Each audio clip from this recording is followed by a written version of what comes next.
Phoenix Systems, patented tools for the perfect brake job. For those of you that own an auto repair shop or a service center, well, you know how important the brakes are to the performance of a vehicle.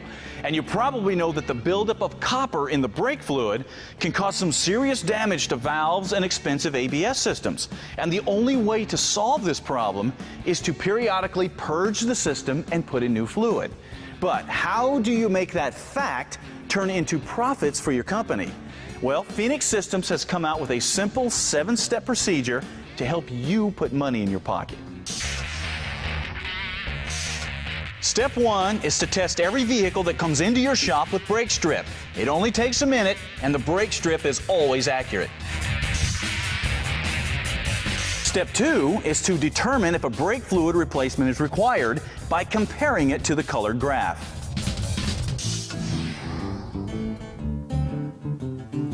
Step number 3 is to simply show the strip and the graph to the customer so we can make the comparison himself. Then if a brake fluid replacement is required, step 4 is just to staple the strip to a work order so it doesn't get lost.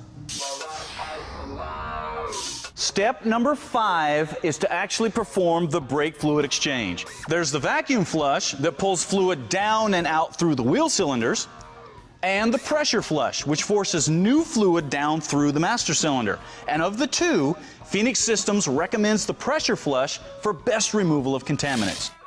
Now, remember, the purpose of the flush is to get all the contaminants out of the system and to fill it with new fluid.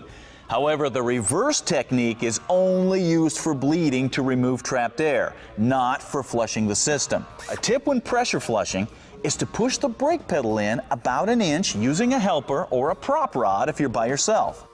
This opens a low pressure zone in some master cylinders and gives you a much more efficient flush. Once you have all the fluid exchanged, one person with the Phoenix Systems Max Pro tool can do a reverse bleed to get all the air bubbles out of the system. So no matter what you're doing, this is the tool to use. Step number 6 is to pump the brake pedal a few times to mix things up good, and then perform an after test to make sure you did in fact get rid of all the old contaminated fluid. Remember, the brake strips don't lie, so if you fail this test, the brake fluid exchange was not done right and you get to do it again.